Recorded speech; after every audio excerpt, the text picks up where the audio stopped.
Hi, you have reached the Art of Memories. Please leave a message after the tone.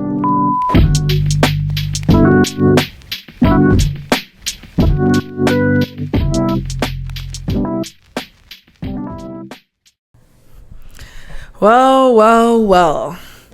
Good morning, good afternoon, and good evening. My name is Monica Anthony, and welcome back to the Art of Memories. We are back for another episode today. I am solo today because, interviews are harder than I thought. I'm not gonna lie to you guys. I'm gonna jump right in. I thought it would have been a lot easier to get people on in terms of, I really want to focus on people in our community who are doing great things in Ottawa, such as food reviewers, people who are community organizers, people who are putting on events, and just anyone who is, making a change in the social scene and really any scene in Ottawa. I just want to interview people who have an effect on where I live, basically. But unfortunately, that has been a harder task just because I really think I'm new. I get it. These people who I'm reaching out to don't really know me, and I completely understand that. And they don't really know what I'm about, what the podcast is about, what's the point. Like, who is this girl that has 155 followers on Instagram, just kind of making these videos and content?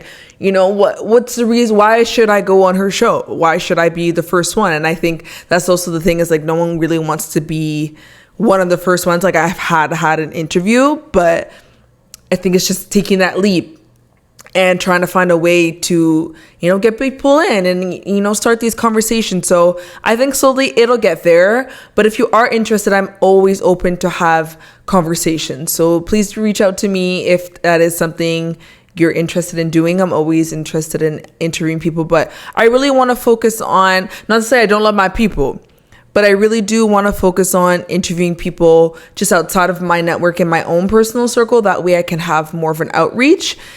And that's the whole point, is, expanding this in the sense of I'm on people's pages and, again, just really getting myself out there in Ottawa. I think it's just super important. I'm really trying to push the boundaries and be uncomfortable. And so, yeah, I've been sending DMs. I send a few a week, maybe I try not to do too much, and I also don't want them to all sound the same in case people talking yo, did this girl send you a DM? And it's yeah, she sent me the same one. It's but I'm not gonna go on that show if she's sending a whole bunch of original DMs. So anyways, we're working on it. But with that said, this is still my show. This is still my show. That's still my camera. This is still my mic. That's still my sign. This is my show. So with that being said, I'm going to still sit here and give you guys a good story time, because that's how it started. And I ain't need nobody to get myself out there. I don't need no handouts. I'm going to do this myself. So with that being said, welcome to the story time of why I quit soccer. I just think it's only necessary that I talk about that due to the fact that it is the World Cup right now. So I only thought it would be necessary if I were to talk about that. So today we're going to get into, my soccer career, why I quit, what led up to that, and all the extenuating factors, that led up to my decision to quit my 15-year career playing soccer. So I just thought it'd be relevant, and I really just want to emphasize that this goes out to all my girls who had to stop playing or whose careers ended abruptly for reasons that was beyond your own. And I just really want to make it known that sometimes you do have to make a decision, even though you're somewhat forced to make that decision. It wasn't your own. And it's sad to see your career crumble on a random Tuesday just over something that you didn't think that would happen. So I really want to dedicate this to everyone who stopped playing or stopped doing their craft or stopped doing what they loved, and all the time and dedication you spent years leading up to that. And, one day it just ended. This is for you, because I feel for you. I hear you. I want you to know that you're seen. I want you to know you're not alone. And it happens. It happens every day. We heard the story about Alex Cooper and what happened to her playing soccer in university. So this isn't this isn't something new. And not to say that my story is equivalent to hers, but it's definitely similar. There's similarities in terms of something I didn't want to, but it was just kind of like, damn, well, I guess. So this is for you. So if you're listening, I got you. And again, I was no pro athlete either. So please, like, don't equivalent this to anything super serious. Like, obviously it meant a lot to me, but you know, I just played at the university level here in Canada. So it doesn't even compare to really people playing in the States, really. Like the NCAA, that's completely different. Yeah. Anyways, so let's start with the background. Basically, I started playing soccer when I was 4 years old. I played locally here in Ottawa. I played on local teams. That's basically how I met like a bunch of my friends, was playing through sports, connecting, hanging out. It's community. What a beautiful time. Life was just so much simpler then. We'd go to practice. We'd have popsicles. We'd bring the fruits. We'd ask our moms to have sleepovers afterwards. We'd go to DQ after a good game. Like, that was the times. And soccer was my sport. I was athletic all throughout my years growing up, but soccer was my thing. Soccer was my sport. And at that time growing up, I was like, I'm going to go all the way, as far as all the way meant to me, or like however far I could go. So I played locally, and then I started to get, a bit better. And, I'm standing out, I used to play like with the guys team sometimes. And I used to play up a few years. Like I used to play with my sister's team, and I used to play with different age groups just to, show my skills and tell everyone that I was just the best in the city. But no, for real though, I did. Like, I did do that. But it was just, again, access to see what was going to make me a better player, and playing with my own team at the time. At that time in the 2000s, it wasn't enough. It was... Okay, let's keep it weird. So I was playing, and then it came to the time where I needed to either stay on the team I was playing locally. Okay, no. So my team won, but there was a point where the team I was playing on was basically like disintegrating. It was going to nothing. Everyone was leaving. It just was turning into nothing. So at that point, I was thinking like, okay, well, if I do want to play at the university level, do I go to this other local team where all of my other friends are going to go play and play with my friends, but it may not be as competitive, the sense of being seen from scouts, and again, having like the resources that other clubs can provide me in terms of reaching that next level, and having the coaches that could really bring that potential that I had in me and that drive that I wanted to play. So sadly, I made the decision to go to the club that was a lot further away from home, like at least 45 minutes away from home. So that's where I went to go practice, play games, and it was tough. I will never forget that day so basically I made that decision. I told my parents, it's like, hey, as much as I would want to play with my friends, in terms of my career, I think I need to go play with this other team that's 45 minutes away. And I'm so, so grateful. I really, really want to make it known. I am so grateful for my parents every step of the way throughout that process. Throughout my whole soccer career, they were so supportive. My siblings, like, we went on every trip, every tournament. Both of my siblings went abroad for soccer, like to the UK, London, played there. I got to go to BC and do this exchange. Like, they really, really gave us everything we needed, and there was never an excuse in terms of, oh, we can't do that. It was, let's make it work. If it was carpooling or whatever it was, but I'm super, super grateful for my parents for just, really seeing the potential in me. And unfortunately, their investment did not go that far. But in hindsight, everything that I got out of playing soccer, it doesn't compare. So they were like, no problem, we'll make it work. There was a few other girls in the area of where I lived that were also going or already had playing on that team. And I had known of them, but we were rivals in the past because we played for different teams. But we were like, listen, hey, like this, we might just gotta make this a thing. So my parents were in touch with the coach of that team that was 45 minutes away. And he was for years tell Monica she needs to come play for my team. Tell Monica for years. And I was like, I don't know, or we can't really, like, we don't really have the time, and, driving all the way there was just a commitment. Again, like, both of my two other siblings were also playing soccer. So yeah, like, cool to be, but at this point it was like, oh, okay, like, this is time. I was reaching that time where, preparing for the university scouts, we're going to showcases, like, it was getting serious business. So he's like, come out to the tryout on this day and we'll see what's up. So my parents, we drove all the way out to the West End, South End basically, and I pulled up, and I'll never forget walking into that room and seeing all of the girls that I played with against, like, that past season, all throughout my career up to that point. I think I was at least 17 at this point. No, maybe 16. And it was just like jaw drop, because I'm not trying to gas myself. Throughout the story, I'm not trying to gas myself, but this is just the truth. I was somewhat known. At that time, especially in your age group, like, you grow up together, 2000s, you play against each other year after year after year after year after year, because no matter what club you're playing for, you always end up in the same league if you're staying at that level, competitive level. So they obviously knew of me, but I was playing for a different club at the time, and no one knew on this new team that was coming to try out. And I'll never forget that. That's like Aura Points 5,000 that day. When I walked into that dome, and they were all outside, like, it was like a facility, and there was a turf field, but there was another team on the field, so they were just out. Oh my God. They were just outside waiting to start their practice. So all the parents are there. And I think I wasn't the only one trying out, I think. But I was definitely the one where it was like, oh shit, heads turn. I opened the door. I think I watched it by myself, because my parents were like, no, you need to do this by yourself. So they didn't even come in with me at the time. They were going to go park the car and then come in. But they were like, no, walk in with your head held high and tell them, like, what's up? You should be scared. I'm coming to take your spot.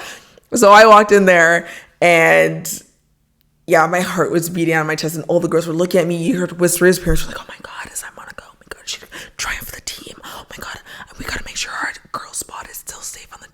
Like, it was whispers, and I was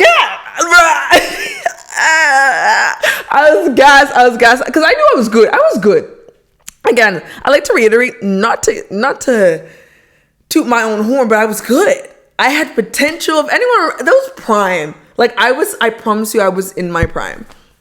So we start to the practice, and of course, some people are scared because I'm center back. At the time, I was playing center back, and there were a few girls. There was already a team, right? They had just finished the season. Now they're preparing for the upcoming season. They're doing tryouts. So they already had a team, and obviously everyone who was on the team last year is trying out again. But not everyone can stay, because obviously I'm fighting for a spot. So obviously the girls who were center back are kind of like, shit, I'm screwed. So I tried out. I had a really good practice. Obviously, some of the girls were nice, some of them weren't. Because again, at that time, you're girls, you're 16, catty. Everyone knows what comes with that. But at the end of the day, the coach was like, yeah, like, you're looking good. Like if you really want this, like, we can make this work. So I think I remember going to a few more tryouts, and I made the team. And unfortunately, someone was cut, and they were moved to the team below, same age group, but just like one level below. And yeah, I was happy. I ended up making lifelong friends there, and that happened. I played a season with that team, and then that coach left, and it was time to hand us off to the next coach above, which this becomes a full circle later, you understand. So we have a new coach. I'm at the same club. We have a new coach, and this is basically the team that we're going to play with before going off to university. So this year is super important, because it's the year where, you're going to make your commitments to whatever school you go to. You're going to sign your letter of offer, your letter of intent, actually your LOI. And it's nerve-wracking, but again, if you grew up playing soccer in Ottawa, you understand that there's so many things to think about. And it's also the time where I'm thinking about, do I play in the States or do I stay in soccer? And that was one of the biggest decisions I've ever had to make in my whole entire life. And the reason why I decided to stay in soccer was because of that trip to British Columbia. We did an exchange. I was in high school. We did an exchange with a school there that had a soccer team, and it was basically you matched up with a girl on the team. You went over to BC. I think we stayed for about like a week or so, 10 days. You stayed in her house with her. And then later on in the summer, they would come and she would stay with my family. So it was really cool. So our whole team went. We all got partnered up. We stayed with the girl and whatever. But I was severely sickly homesick during that trip. And I just knew at that time, if I have to go to university in a year or so, or I forget the timeline, but if I have to go to university in the next year or two, I will not survive on my own. I just knew I wasn't ready to leave home. That's basically what I'm trying to say. I wasn't ready to leave home. I knew that if I was going to play soccer and study, I needed that support system of being at home. And some people might be like, oh, you know, like you adjust and you have to push yourself and be uncomfortable. But I just couldn't do it. I generally just couldn't do it. I couldn't think about being, even though it's not super far, depending on where I ended up in the States, it might have not been far, but I was just scared about being away from my family and starting a whole new journey. And, you know, playing soccer at that level, especially if I went to play D1 or even D2, it's hard work. And I was like, I just couldn't do it. That's something, excuse me. It's something still to this day that I don't regret, but I'm still like, I always think about the what ifs. What if I had ended up at a school somewhere in the States and I played D1 soccer? Would I have been still playing soccer at a competitive level now? Who knows? Boom. We're playing on the new team. I get the new coach. It's a guy coach and a girl assistant coach. Don't really like them. Right off the bat, I don't really like them, but we grow. And, you know, if this is what we have to do in order to get me to the next level, then that's what it is. So we'd practice, we go away for games and tournaments and so on and so forth. And our team was good. We had a solid team, a lot of great players and a lot of girls that were going to go far after this point. So at this point, I knew I was staying in Canada. I mean, I did have a few offers here and there for the States. You know, guys, like I said, I was good. Like, you might not believe me, but I was good. So I had a few offers for the States, but at the end of the day, I was like, nah. I'm gonna stay put. And unfortunately, I feel like on this team at this time in my life, when I was 17, I felt like I didn't have the support that I needed from this coaching staff. And it just made my life a little hard. I felt like I was a bit of an outcast in the sense I was always the silly, goofy girl. I mean, the whole team was silly, goofy, but I was always just that like fun, carefree, relaxed, you know, good vibes type of gal. And I'm still like that to this day. And I also know how to switch on the professionalism. I still know how to switch on and be focused and, you know, just really be in the moment. I know how to do that. I do that all the time. And honestly, I even like with work, my coworkers wouldn't even believe the person I am outside of work. I just know how to balance that. But I feel like I just was never taken seriously with this coaching staff at this point in my soccer career. And it was saddening because I could tell there was favorites. I could tell that they didn't really, it just felt like I wasn't respected. And I would like to say at this point, anything I do say is my experience. This is my story. And if you're listening and you either played on the team or remember it differently, that is fine. But I'm telling you from my perspective, and that's my prerogative. I'm allowed to tell you whatever I want to tell. This is my podcast. So if you have a problem with it, take it up with HR, and I am HR. So, so yeah, I just felt like I wasn't really respected. There was a few instances while I was playing on that team that kind of rubbed me the wrong way, in the sense I feel as though, again, I wasn't taken seriously. I felt like they knew, like, okay, you know, this girl wants to play at university level. She wants to go far in her career. She wants to be a good soccer player, but I felt like they didn't really believe me. But perhaps I wasn't giving that off. So maybe they were just reading my body language and reading how serious I was, but I was serious. I really put my best foot forward, the best I could. Training, going on runs, everything outside of practices with the team. I just wasn't taken seriously. And one example of this was I hate telling the story, but it's relevant. We were in a hotel room and one of the coaches was eating something. We were all in the room and the woman coach was also in the room. And I remember a few people were already, it was chips and guac. I'll never forget. She was eating chips and guac. And I walk in and she's offering to other people this, that. People were taking straight from her thing. I think it was like out of a bag, dipping into guac and eating it. Sure, fine. I walk in the room and I go to take one.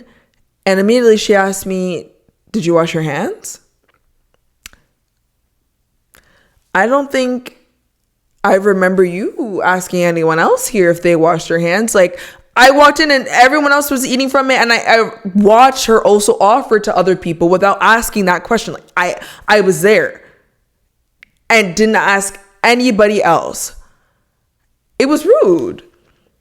I felt, once again, disrespected. I felt as though it was a joke. It's also hella embarrassing in front of my old team, in front of my whole team, asking me if I'm clean, basically, or trying to give out the fact that I'm dirty. Like, what are you trying to say? I'm really wondering, what are you trying to say? And it wasn't a good feeling. And that's just one example that I can remember now of times where it was just, yeah, like I felt like, and I hate to use this word, but I felt like the clown jester on the team. I felt like I was entertainment. And apart from that, in terms of on the soccer basis, I was never really, to them, I wasn't really ready to be taken serious. I don't know how else to say it. I'm really trying to think about the words here, but that's just how we felt. And yeah, just other times in terms of, yeah, I don't want to make this into, pointing fingers and allegations, but there were times where I do 100% believe that the girls of color on the team, I'll say girls because we were girls at the time, we weren't women, but I did feel as though we were discriminated against and treated somewhat differently. And I found that they only really took you seriously or were happy with you if you performed properly or had a super good game or did something properly at practice. I don't know. It felt like performative in a sense. And yeah, I just felt like we were like puppets. I really wish I could describe this better. I hope you're understanding what I'm trying to say, but the respect wasn't there. And I knew, and my parents knew at that point, and so did my other players on the team, knew that, like, listen, this coach really ain't shit. Like, not to sugarcoat, but really, it definitely felt like that. And I knew, and I was honestly just praying for that season to end. I just wanted to commit to whatever school I was going to and sign there, leave this team, say bye to the girls, and then start my fresh journey off at university, studying here in Ottawa is where I ended up going, and just fresh. That was it. One season, please let me go. I'll never see him or her again. And with devastating news, that was not the case. I signed to go to Carleton early in the fall of high school. And I knew from that point that I was going there. It was obvious I was going to Carleton. So that was good. Congratulations. Took pictures. I signed. I met the coach there. And the reason why I decided to go to Carleton was one of the main reasons, and I see this to this day, I stand on this, is because of the overwhelming amount of people of color on that team, specifically Black. There was so many Black girls on that team. And to me, honestly, I could cry just thinking about it. It was so beautiful. Coming from, growing up in the area I grew up, on most of my teams, there was a few, but we didn't dominate. There wasn't a lot. And just going to school, elementary school, high school, again, I was one of the only ones. So when it came to the time of deciding basically between Ottawa and Carleton, it just ended up being that way. There was other schools within Canada, that I was considering, but at the end of the day, I was like, States no, Canada let's see, and then vote out everything else. Even in Ontario, I was like, I'm gonna stay in town. So it's between U, Ottawa, and Carleton. And I went to both practices because you're allowed to do that practice with the team, get to know people, coaching ways, you know, how do they practice? Like, just feel the vibe. You're allowed to do that. And not to say that U, Ottawa didn't have that vibe, but when I went to that Carleton practice, I was like, wow, they look like me. Wow. I was like, I need to be here with these girls. And they were so nice. That alone, and to this day, even though at the end of the day, U, Ottawa, I'm sorry, Carleton people, but U, Ottawa somewhat ended up being the better team. At that time of my playing years, at that time, U, Ottawa being the better team, I still do not regret my decision for playing for Carleton. I have such fondest memories playing on that team. And it's because of those girls. When I first signed, it's because of those girls on that team. They were Black. They were Caribbean. They were cool. They were smart. They were everything that I looked up to. And I was like, wow, like, there's no way I get to play soccer in my hometown with people that look like me, that are cool. Are you kidding me? I was like, bro, I scored. I don't think I'd be able to get that anywhere else, no matter if we were good or not. I was just happy to be there. I was happy to be there. Every day was a good day. So then I signed, and I'll never forget, a few months went by. I signed in like November. I was still in high school. It was grade 12. A few months went by, and I'm on the bus, and I get an email. And the email says, the coach that I signed to Carleton to, like the coach that was there, I signed the letter of intent, you know, I got the shirt and everything. He was there. He had basically resigned, fired, whatever it was, gone. And do you know who was replacing him? My coach. Yep. You know that man and woman that I was just talking about that questioned my dirtiness of my hands with the chips and guac? Yeah, them two. Replacing him at Carleton. What are the freaking odds? What are the freaking odds of that? I was devastated. I just told you guys, I was like, listen, got one season with him. I'm going to go to a different school. There's no way I'll see him again. Like maybe within social events, whatever, because, you know, Ottawa soccer is small. Everyone knows everyone. But other than that, I will not have him as a coach again. And little did I know I had him as a coach again. He was going to be and I plan to be there for 4 years, 5 years. Soccer eligibility, you have 5 years to play the sport you ever... So you're telling me he's going to be my coach for the next 5 years? Oh, hell no. I was devastated. And there was at that point, I even considered, you know, withdrawing my letter of intent. But at that point, it's like, can you really? I still wanted to play with the girls really badly. I loved also the Commons program at Carleton. I wanted to go to Carleton. And so I just made the decision. I was like, I'm going to stick to it. I'm not going to bother transferring to U, Ottawa at this point. I made my decision.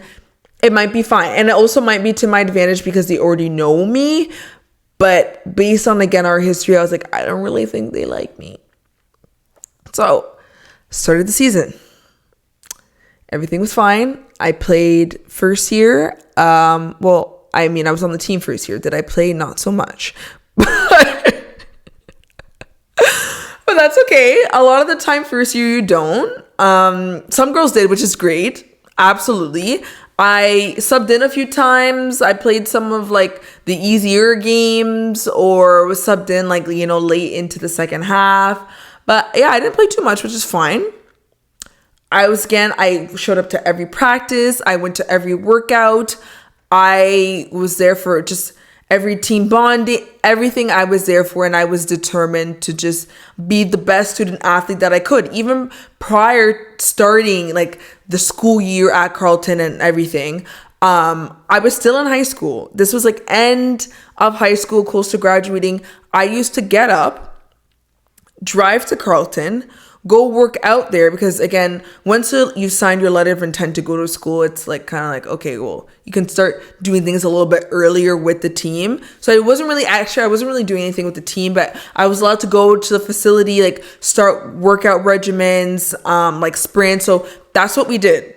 Me and my other friend that was on the team who lived in the area of me, we used to get up before high school, go to Carleton, work out at their facility, do sprints like early in the morning. It was like 6 a.m., 7 a.m. Sprints, everything, workouts, inside, outside. It was either weight room or you're doing sprints outside in the field.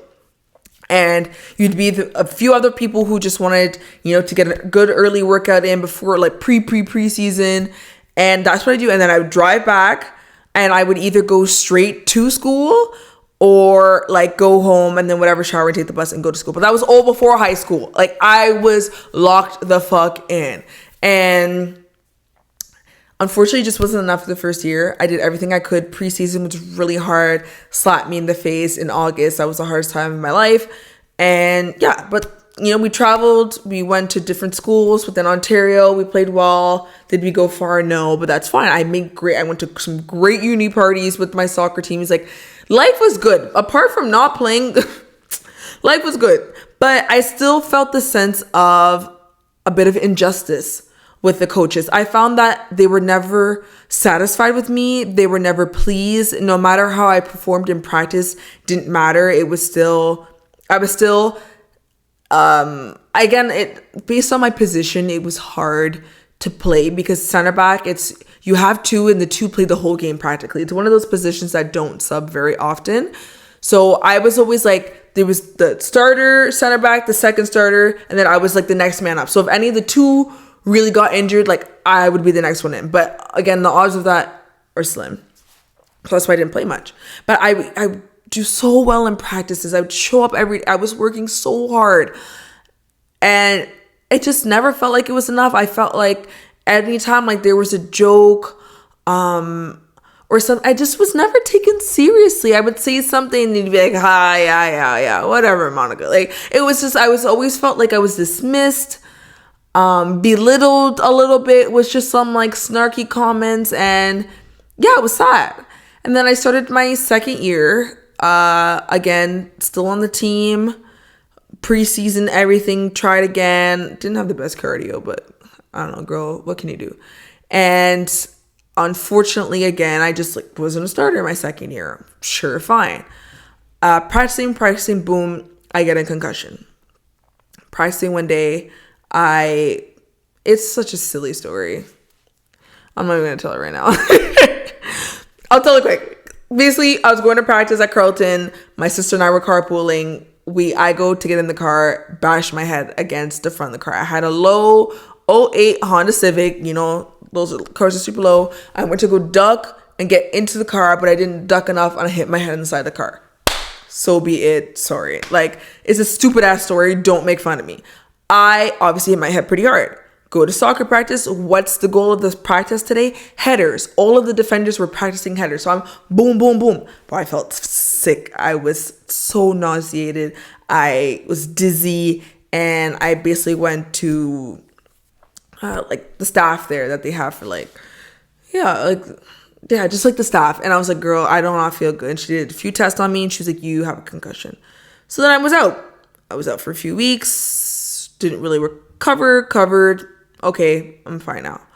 And then I hit a point where I don't remember exactly the reason why I took time off, but there was something happening with the team and I just needed to think about something. Something happened. I really, really don't remember what happened. I really wish I had something to refresh my memory. But something didn't sit right with me, so I decided to take time off from going to practices and stuff. I think I might have been injured.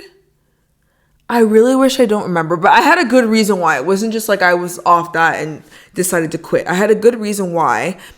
And it hit me that in that point, this was like one of the main reasons why I decided to not continue on this team, was due to the fact that during that time of whatever time off I had, I think it was like a few days, I was going through something for sure. I don't forget what it was. I might have been sick. Anyways, I was going through something, and not one person reached out to me. And the girl's fine. I think a few teammates did, the ones that I was close with, but the coaching staff couldn't have cared less about me. And again, I wish I could remember and give you guys more details about like what it was, the reason why I wasn't going to practices and stuff. But it was something like legit. And I just remember feeling so like a nobody. I was like, how am I supposed to play for someone and represent a school where the coaches don't even care if I'm there or not, and act like I'm this part of some big part of the team, you know, we're a family and this, that, but are we? I felt so, I was sad. And I was super, super disappointed to know that none of them even cared to reach out, email. And I knew that they somewhat cared because they would ask my closest friend on the team, my best friend, they would ask her and they would say like, hey, like, you know, what's going on with Monica? Instead of just reaching out to me. And I was like, why ask her when you guys can talk to me? It was just, again, I wish I could give you more details, but the way I felt, I was like, it just flip of a switch. I was like, you know what? I'm done. Like, you guys don't care about me. And again, at university, like I said before, at the club when I had them, they had favorites. University, it was like times 1,000. We know who your favorites are. They're the ones they're talking to the most. They're the ones that they're hanging out with. They're the starters. They're the ones that are getting the pep talks and the favoritism and the, are you kidding me? And all of the ones that were the favorites came from, so before they coached me at my club, I'll just say Club Black, they were coaching at Club Green. And when they decided, when them as a pair were hired to come to Carleton, they basically brought girls from the Green school to Carleton. And which, whatever you're allowed to do, but it was just like, okay, well, obviously, if you bring your favorites from wherever you came from, they're going to be the starters. And that was the case. They loved those girls. And the rest of us who, you know, signed our letter of intent and, you know, made these decisions to play on this team before they were even decided to be the coaching staff, felt stuck. It was like, well, do I stay? Do I go? Just like I was saying before, do I go to Ottawa? But I already committed to going to school. I'm going for the specific program. What do I do? And it was hell. And at that point, I was like, you know what?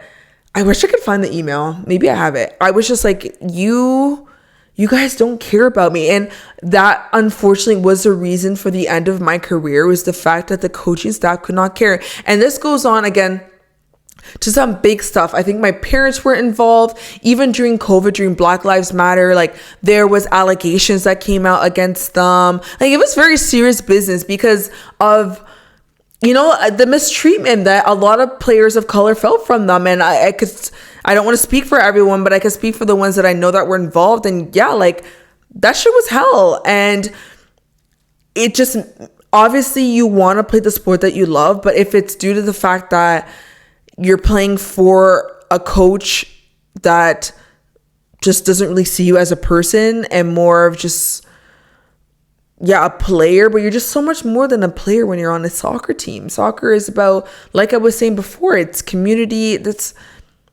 everything. I've met so many great friends from there, and he just had an agenda, and you have to meet a certain status quo. And if you weren't under what his expectations were, then so be it. And that was unfortunately the reason why I decided to quit. And it was devastating. I only got to play 2 seasons with Carleton. I wanted to, you know, go all the way and play another 3 and, you know, see myself evolve as a player. I had so much potential, but I just couldn't do it with them.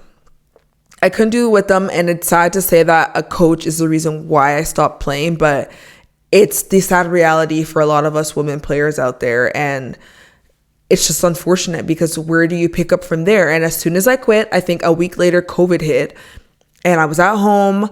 I lost basically all of my soccer sense. I mean, don't really lose it forever, but it was like, well, what do I do now? And there's no point of transferring to Ottawa at this point if it's freaking COVID and there's not going to be any sports for however long.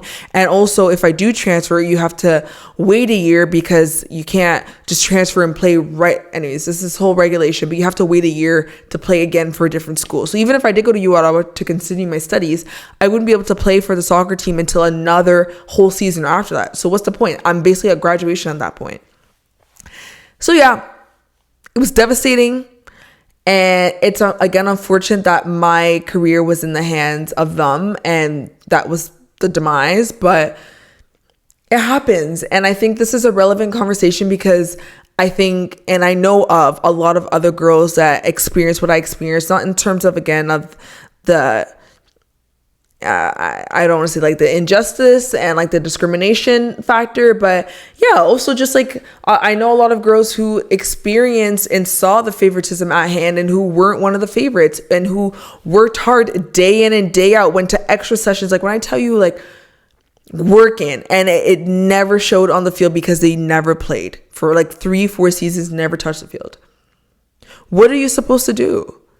It's sad. And I think it's cruel, and I think there should be somewhat of a standard and a barrier when it comes to who's allowed to play and who, like, what do I have to do to bend over backwards to please you? That's what it felt like. Felt like continuous pleasing and over again to impress someone, and they're just never satisfied, ever. And yeah, that's the reason why I quit soccer. I still play, so I didn't play all throughout COVID, and then I want to say later, it wasn't for a long time. I want to say COVID was what, 2020? Maybe not until 2021 or 2 I started playing again, I think. I don't really remember, but I do play for fun now, just for fun. Saturdays, fun league, competitive-ish, like fun but competitive. Like I'm still running and, still trying my best, but definitely not how I thought I saw my 20s going in terms of my soccer career. I did not think it would end just on a whim with one email like that. But it did. And I'm so grateful for all the memories I've made playing soccer. I'm grateful for all the friends I made along the way. I'm grateful for all the skills it brought me. Also just a lot of really great life skills as well that playing sport gives you, that a lot that nothing else can really give you. So I'm grateful. I'm grateful for my parents. I'm grateful for the trips I took. And yeah, it's sad, but it's the reality. And I just also don't think it was in the cards for me. I'm truly a believer of like what's yours will be yours. And unfortunately, I don't think soccer was supposed to be my story and my end game. So perhaps I'm pretty sure, and it feels like it's the art of memories. So everything happens for a reason. But I hope this story resonates with you.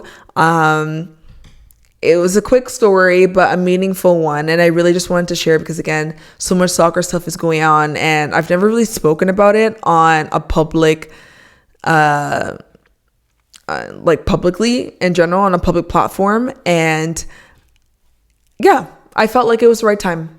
It's been years since that happened. It's 2026 now. So I think it's relevant now. So yeah, thank you so much for tuning in.